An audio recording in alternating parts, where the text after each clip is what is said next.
ನಮಸ್ಕಾರ, ಕನ್ನಡ ಒನ್ಗೆ ಸ್ವಾಗತ. ನಾನು ನಿಮ್ಮ ಭಾಗ್ಯನಾರಾಯಣ ಬೊಗವರಪು.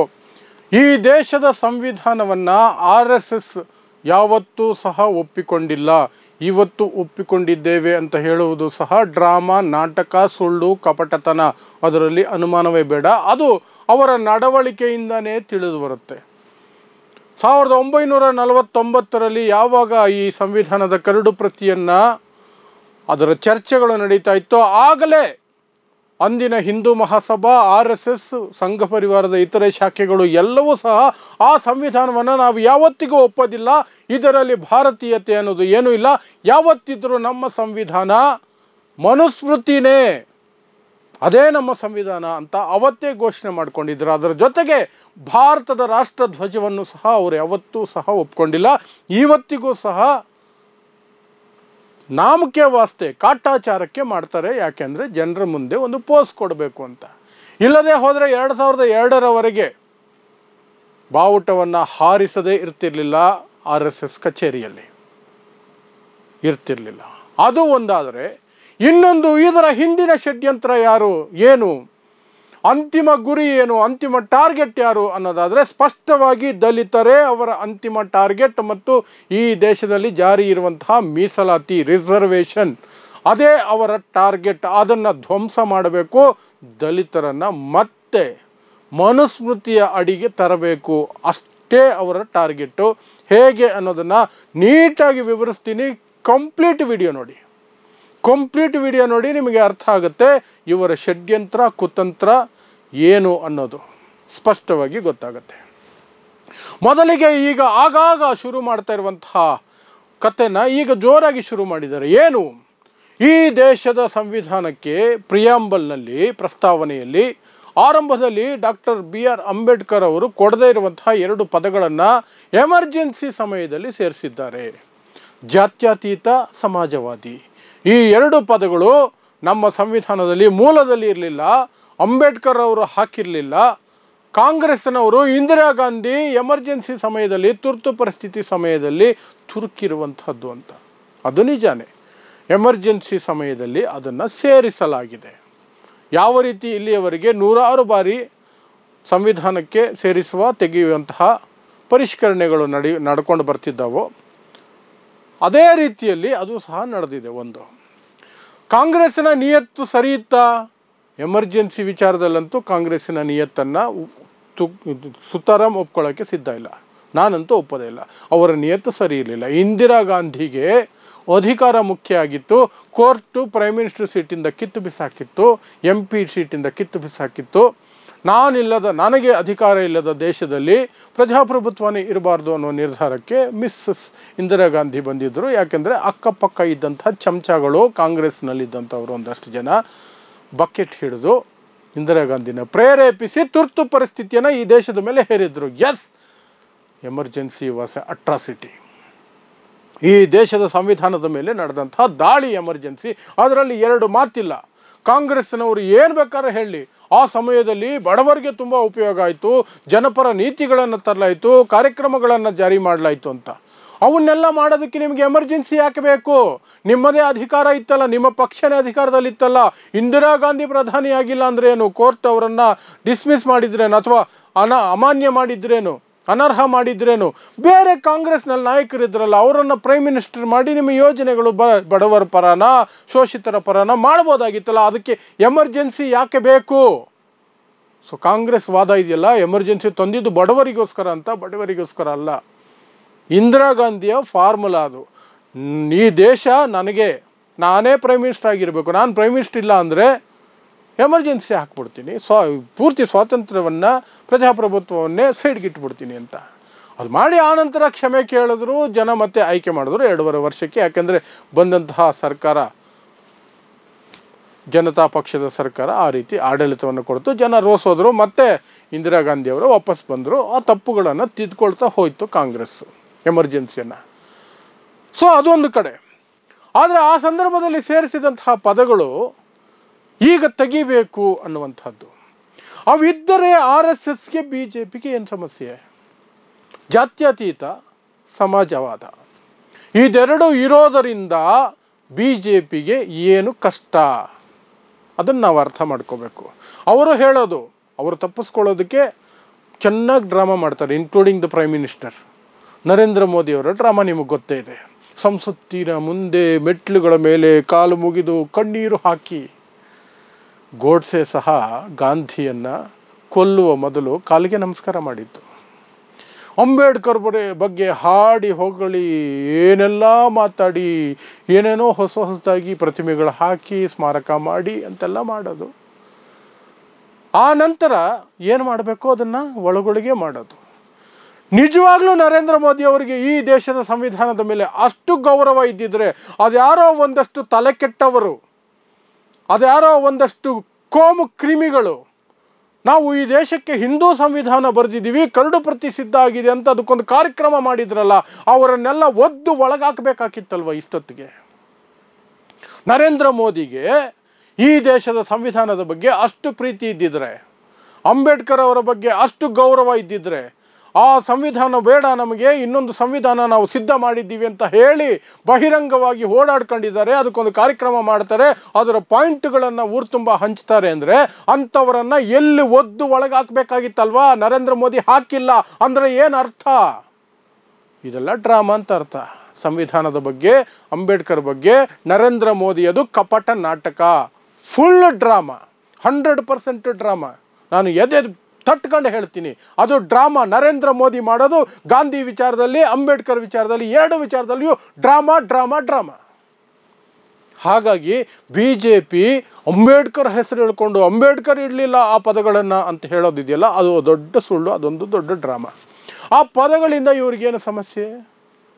ಜಾತ್ಯತೀತ ರಾಷ್ಟ್ರ ತಾನೇ ಇದು, ಸಮಾಜವಾದಿ ಸಿಸ್ಟಮ್ ತಾನೇ ನಮ್ಮದು. ಆದರೂ ಸಮಸ್ಯೆ ಯಾಕೆ ಅಂದರೆ, ಆ ಎರಡು ಪದಗಳು ಇರುವವರೆಗೂ ಈ ದೇಶವನ್ನು ಹಿಂದೂ ರಾಷ್ಟ್ರ ಮಾಡೋಕ್ಕಾಗಲ್ಲ. ಹಿಂದೂ ರಾಷ್ಟ್ರ ಮಾಡಬೇಕು ಅಂದರೆ ಅಲ್ಲಿ ಜಾತ್ಯತೀತತೆಗೂ ಅವಕಾಶ ಇರಲ್ಲ, ಸಮಾಜವಾದಕ್ಕೂ ಅವಕಾಶ ಇರಲ್ಲ, ಯಾವುದಕ್ಕೂ ಇರಲ್ಲ. ವರ್ಗೀಕರಣ ವ್ಯವಸ್ಥೆಗೆ ಮಾತ್ರ ಅವಕಾಶ ಇರುತ್ತೆ, ವರ್ಣ ವ್ಯವಸ್ಥೆಗೆ ಮಾತ್ರ ಅವಕಾಶ ಇರುತ್ತೆ, ಮನುಸ್ಮೃತಿಗೆ ಮಾತ್ರ ಅವಕಾಶ ಇರುತ್ತೆ. ಅವರು ಟಾರ್ಗೆಟ್ ಮಾಡ್ತಾ ಇರೋದು ಕೇವಲ ಜಾತ್ಯತೀತ ಸಮಾಜವಾದ ಪದಗಳನ್ನು ಮಾತ್ರ ಅಲ್ಲ, ಇಡೀ ಸಂವಿಧಾನವನ್ನೇ. ಅವನ್ಯಾವನೋ ಇದ್ನಲ್ಲ ಹುಚ್ಚ, BJPಯವರ ಒದ್ದು ತಿಪ್ಪೆಗೆ ಹಾಕಿದಾರಲ್ಲ ಅನಂತಕುಮಾರ್ ಹೆಗಡೆ, ಅವನೇನೇ ಹೇಳಿದ್ದ, ನಾವು ಬಂದಿರೋದೇ ಸಂವಿಧಾನವನ್ನು ಬದಲಾಯಿಸೋದಕ್ಕೆ, ಸಂವಿಧಾನವನ್ನು ಬದಲಾಯಿಸಿಯೇ ತಿರ್ತೀವಿ ಅಂತ. ಅವನೊಬ್ಬನೇ ಅಲ್ಲ, BJPಯಲ್ಲಿ ಸುಮಾರು ಜನ ಹೇಳಿದ್ರು. 2024 ಚುನಾವಣೆ ಸಂದರ್ಭದಲ್ಲಿ ಸಾಕಷ್ಟು ವಧೆ ತಿಂದರು, ಸಾಕಷ್ಟು ಲಾಸ್ ಮಾಡಿಕೊಂಡ್ರು ಸೀಟುಗಳನ್ನು. ಇವತ್ತು BJP ಬಹುಮತದ ಇಲ್ಲದೆ ಇವರ ಸಪೋರ್ಟ್ ಮೇಲೆ, ಊರುಗೋಲುಗಳ ಮೇಲೆ ನರೇಂದ್ರ ಮೋದಿ ಸರ್ಕಾರ ನಿಂತಿರೋದು ಅದೇ ಕಾರಣಕ್ಕೆ, ಸಂವಿಧಾನದ ವಿರುದ್ಧ ಮಾತುಗಳಿಗೇನೆ. ಅಂಬೇಡ್ಕರ್ ಬಗ್ಗೆ ಇವ್ರಿಗೆ ಪ್ರೀತಿ ಇದ್ದರೆ ಸಂಸತ್ತಿನಲ್ಲಿ ದೇಶದ ಗೃಹ ಮಂತ್ರಿ ಅಮಿತ್ ಶಾ ನಿಂತ್ಕೊಂಡು ಅಂಬೇಡ್ಕರ್ ಅಂಬೇಡ್ಕರ್ ಅಂಬೇಡ್ಕರ್ ಅಂತ ಹೇಳೋ ಬದಲು ದೇವರ ಹೆಸರು ಹೇಳಿ ಪುಣ್ಯ ಆದರೂ ಸಿಗುತ್ತೆ, ಸ್ವರ್ಗ ಸಿಗುತ್ತೆ ಅಂತ ಹೇಳ್ತಿರ್ಲಿಲ್ಲ.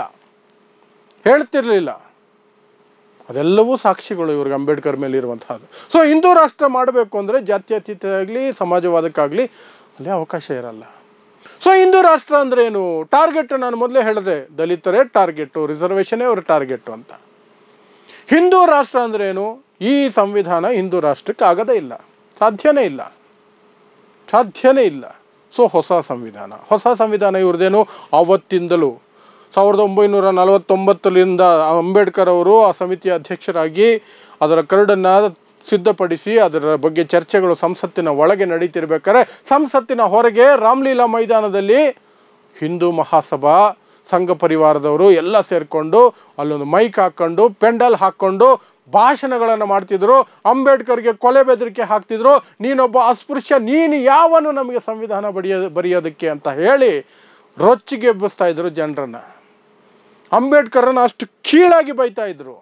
ಪ್ಲಸ್ ಅಣಕು ತಿಥಿಯನ್ನು ಸಹ ಮಾಡಿದ್ದಾರೆ ಅಂಬೇಡ್ಕರ್ಗೆ. ಅಂಬೇಡ್ಕರ್ ಬದುಕಿದ್ದಾಗಲೇ ತಿಥಿ ಮಾಡಿದ್ದಾರೆ ಈ ಹಿಂದುತ್ವದವರು. ಅದೆಲ್ಲವೂ ಸಹ ಆಗಲೇ ಮಾಡಿದ್ರು, ಆಗಲೇ ಘೋಷಣೆ ಮಾಡಿದ್ರು, ನಾವು ಯಾವುದೇ ಕಾರಣಕ್ಕೂ ಈ ದೇಶದ ಸಂವಿಧಾನವನ್ನು ಒಪ್ಪೋದಿಲ್ಲ, ನಾವು ಒಪ್ಪಲ್ಲ. ಹೆಡ್ಗೇವಾರ್ ಆಗಿರ್ಬೋದು, ಗೋಲ್ವಾಲ್ಕರ್ ಆಗಿರ್ಬೋದು, ಎಲ್ರದ್ದು ಅದೇ ಮೈಂಡ್ಸೆಟ್. ಎಲ್ರದ್ದು ಅವರೇನು ಬರೀ ಬಾಯಿ ಮಾತಲ್ಲೆಲ್ಲ ಭಾಷಣದಲ್ಲಿ ಹೇಳಿರೋದಲ್ಲ, ಅವ್ರ ಪುಸ್ತಕಗಳಲ್ಲಿ ಇವತ್ತಿಗೂ ಇದೆ. ನೀವು ಅವ್ರ ಪುಸ್ತಕ ತಗೊಂಡು ಓದಬೇಡಿ ನಾನು ಅಂತ ಹೇಳ್ತೀನಿ, ಯಾಕಂದರೆ ಅದು ವಿಷ. ಆದರೂ ಈ ಪಾಯಿಂಟ್ಗಳು ತಿಳ್ಕೊಬೇಕು ಅಂದರೆ ಒಂದು ಸಲ ಓದಿ, ಆ ಪಾಯಿಂಟ್ಗಳನ್ನು ನೋಟ್ ಮಾಡ್ಕೊಳ್ಳಿ. ಸ್ವಾತಂತ್ರ್ಯ ಹೋರಾಟದಲ್ಲಿ ಪಾಲ್ಗೊಳ್ಳಬಾರ್ದು, ಬ್ರಿಟಿಷರ ವಿರುದ್ಧ ಹೋರಾಡಬಾರ್ದು, ಹಿಂದೂ ರಾಷ್ಟ್ರವಾಗಿ ಉಳಿಬೇಕು, ಈ ರಾಷ್ಟ್ರ ಧ್ವಜವನ್ನು ಒಪ್ಕೊಳ್ಳೋದಿಲ್ಲ, ಸಂವಿಧಾನವನ್ನು ಒಪ್ಕೊಳ್ಳೋದಿಲ್ಲ, ಮನುಸ್ಮೃತಿಯ ನಮ್ಮ ಸಂಸ್ಕೃತಿ, ಇದೆಲ್ಲವೂ ಅವರ ಲಿಟ್ರೇಚರಲ್ಲೇ ಇದೆ, ಅವರ ಸಾಹಿತ್ಯದಲ್ಲೇ ಇದೆ. ಹಾಗಾಗಿ ಮನುಸ್ಮೃತಿಯನ್ನು ತರಲೇಬೇಕು, ಇವರು ಹಿಂದೂ ರಾಷ್ಟ್ರ ಮಾಡಬೇಕು ಅಂದರೆ ಮನುಸ್ಮೃತಿಯಲ್ಲಿ ಏನಿದೆ? ಜಾತಿ ವ್ಯವಸ್ಥೆ ಇದೆ. ಜಾತಿ ವ್ಯವಸ್ಥೆಯಲ್ಲಿ ದಲಿತರಿಗೆ ಸ್ಥಾನ ಎಲ್ಲಿದೆ? ಸ್ಥಾನವೇ ಇಲ್ಲ. ಶೂದ್ರರಿಗೆ ಕೊನೆಯಲ್ಲಿ ಕೊಟ್ಟಿದ್ದಾರೆ. ಅವರು ಸಹ ಬ್ರಾಹ್ಮಣರ ಗುಲಾಮರಾಗಿ ಬದುಕೋದಕ್ಕೆ ಮಾತ್ರ ಅರ್ಹರು, ಬೇರೆ ಯಾವುದಕ್ಕೂ ಇಲ್ಲ. ಅವರು ಹುಟ್ಟಿರೋದೇ ಬ್ರಾಹ್ಮಣರ ಸೇವೆಗಾಗಿ, ಬ್ರಾಹ್ಮಣರ ಗುಲಾಮರಾಗಿ ಬದುಕಬೇಕು. ಮಹಿಳೆಯರು ಅಷ್ಟೇ, ಬ್ರಾಹ್ಮಣ ಮಹಿಳೆಯರದು ಪಾಡು ಅಷ್ಟೇ, ಗುಲಾಮಗಿರಿನೇ. ಅದೆಲ್ಲ ನೀಚ ಸಿಸ್ಟಮ್ಗಳು ಅದರಲ್ಲಿದೆ. ಶಿಕ್ಷಣ ಕೊಡೋಂಗಿಲ್ಲ, ಶೂದ್ರರಿಗೆ ಕೊಡೋಂಗಿಲ್ಲ ಅಂದಮೇಲೆ ಪಂಚಮರು ಅಂತ ಕರೆಸ್ಕೊಳ್ಳುವಂತಹ ಅಸ್ಪೃಶ್ಯ ಸಮುದಾಯಕ್ಕೆ ಎಲ್ಲಿಂದ ಬರಬೇಕು? ದಲಿತರಿಗೆ ಎಲ್ಲಿಂದ ಕೊಡ್ತಾರೆ?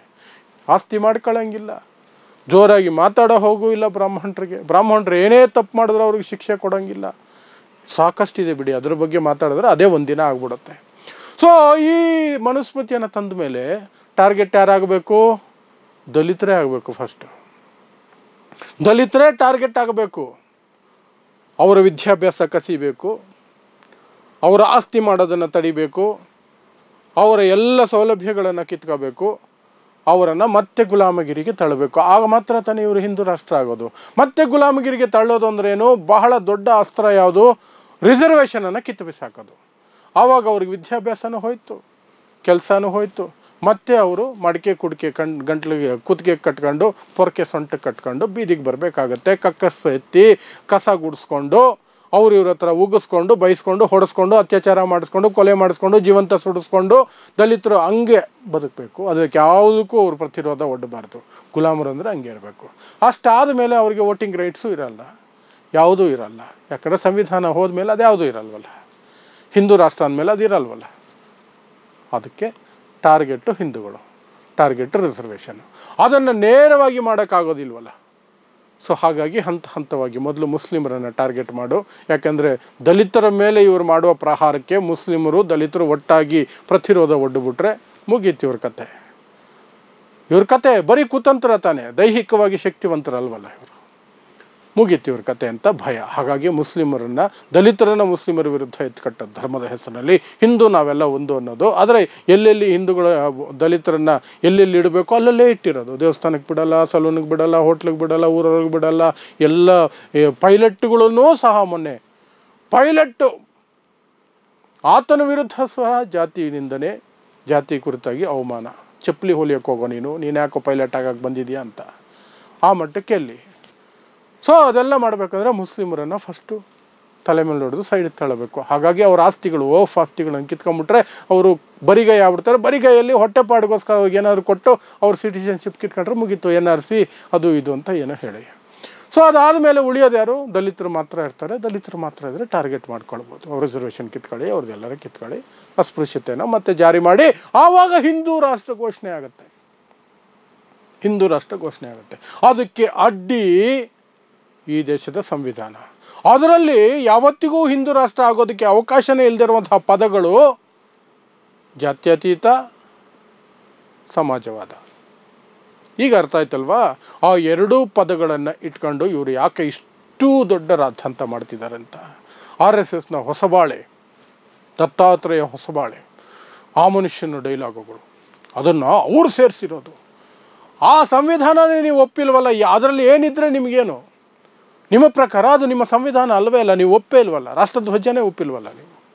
ಆದರೂ ಸಹ ಎತ್ತಿ ಕಟ್ಟೋದಕ್ಕೆ ಅದು ಅಂಬೇಡ್ಕರ್ ಹೆಸರನ್ನು ಬಳಸ್ಕೊಳ್ಳೋದು. ಈ ಕಡೆ ಶಿವರಾಜ್ ಸಿಂಗ್ ಚೌಹಾನ್ ಅಂತೆ ಕೇಂದ್ರ ಮಂತ್ರಿ, ನಾಚಿಕೆಗೇಡು ಇಂತಹ ಕೇಂದ್ರ ಮಂತ್ರಿ ಇರೋದು. ಈ ದೇಶಕ್ಕೆ ಜಾತ್ಯತೀತತೆ ಆಗಲಿ ಸಮಾಜವಾದದ ಅವಶ್ಯಕತೆಯೇ ಇಲ್ವಂತೆ. ಅಂದರೆ ಜಾತ್ಯತೀತತೆ ಇರಬಾರ್ದು, ಜಾತಿಗಳಿರಬೇಕು, ಜಾತಿ ವ್ಯವಸ್ಥೆ ಇರಬೇಕು, ಸಮಾಜವಾದ ಇರಬಾರ್ದು. ಎಲ್ಲರೂ ಸಮಾನರಲ್ಲ, ಅವ್ರವ್ರ ಜಾತಿ ಆಧಾರದ ಮೇಲೆ ಅವ್ರವ್ರು ಸಮಾನರಾಗಬೇಕು. ಅವ್ರವ್ರಿಗೆ ಹಕ್ಕುಗೊಳಿಸಿ ಬ್ರಾಹ್ಮಣರಿಗೆ ಎಲ್ಲ ಕೊಟ್ಬಿಟ್ಟು ಮಿಕ್ಕವರೆಲ್ಲ ಅವ್ರು ಕೊಟ್ಟಿದ್ದನ್ನು ಈಸ್ಕೋಬೇಕು. ಅಸ್ಪೃಶ್ಯರಂತೂ ಸುಮ್ಮನೆ ಸಾಯಬೇಕು. ಸೊ ಹೀಗೆ ಒಬ್ಬೊಬ್ಬರದು ಒಂದೊಂದು ಡೈಲಾಗು. ಸೊ ನಂದು ಒಂದಿರಲಿ, ಮುಂದೆ ಪ್ರೆಸಿಡೆಂಟ್ ಮಾಡಿಬಿಡ್ತಾರೇನೋ ಒಂದು ಆಸೆಯಲ್ಲಿ ಉಪರಾಷ್ಟ್ರಪತಿ ಜಗದೀಪ್ ಧನ್ಕರ್ ಉಪರಾಷ್ಟ್ರಪತಿ ಅಂದರೆ ಯಾವುದೇ ಪಕ್ಷದ ಪರವಾಗಿ ಇರಬಾರ್ದು ಈ ದೇಶದಲ್ಲಿ ಸಂವಿಧಾನದ ಪ್ರಕಾರ. ಬಟ್ ಇವರು ಸಂವಿಧಾನ ಒಪ್ಪಲ್ವಲ್ಲ, ಹಾಗಾಗಿ ಆ ರೂಲ್ಸನ್ನು ಒಪ್ಪಲ್ಲ. 24 ಗಂಟೆ ಮೋದಿ ಜೈಕಾರ, ಮೋದಿಗೆ ಸಪೋರ್ಟು, BJPಗೆ ಸಪೋರ್ಟು. ಈ ಜಗದೀಪ್ ಧನ್ಕರ್ ಅವ್ರದ್ದು ಕತೆ ಅವ್ರದ್ದು ಒಂದು. ಹೌದು, ಎಮರ್ಜೆನ್ಸಿಯಲ್ಲಿ ಅದನ್ನು ತಂದು ಕೂರಿಸ್ಬಿಟ್ಟಿದ್ದಾರೆ. ಅದು ಆ್ಯಕ್ಚುಲಿ ಮೊದಲು ಇರಲಿಲ್ಲ, ಅಂಬೇಡ್ಕರ್ ಅವರು ಹಾಕಿರಲಿಲ್ಲ. ಅಂಬೇಡ್ಕರ್ನೇ ಒಪ್ಪದೇ ಇರೋರು ಅಂಬೇಡ್ಕರ್ ಹಾಕಿರಲಿಲ್ಲ ಅಂತ ಹೇಳಿದ್ರೆ ಏನು ಅರ್ಥ ಅದಕ್ಕೆ?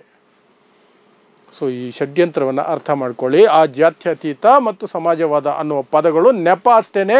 ಈ ದೇಶದ ಸಂವಿಧಾನನೇ ಅವರ ಟಾರ್ಗೆಟ್. ಆ ನಂತರ ಸಂವಿಧಾನವನ್ನು ಪಕ್ಕಕ್ಕೆ ಸರಿಸಿದ ತಕ್ಷಣ ದಲಿತರು ಟಾರ್ಗೆಟ್, ಅವರ ರಿಸರ್ವೇಷನ್ಸು ಟಾರ್ಗೆಟ್. ಹಾಗಾಗಿ ಇಷ್ಟೆಲ್ಲ ಕಥೆಗಳನ್ನು ಮಾಡ್ತಿರೋದು.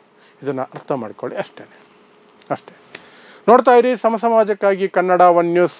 ನಮಸ್ಕಾರ.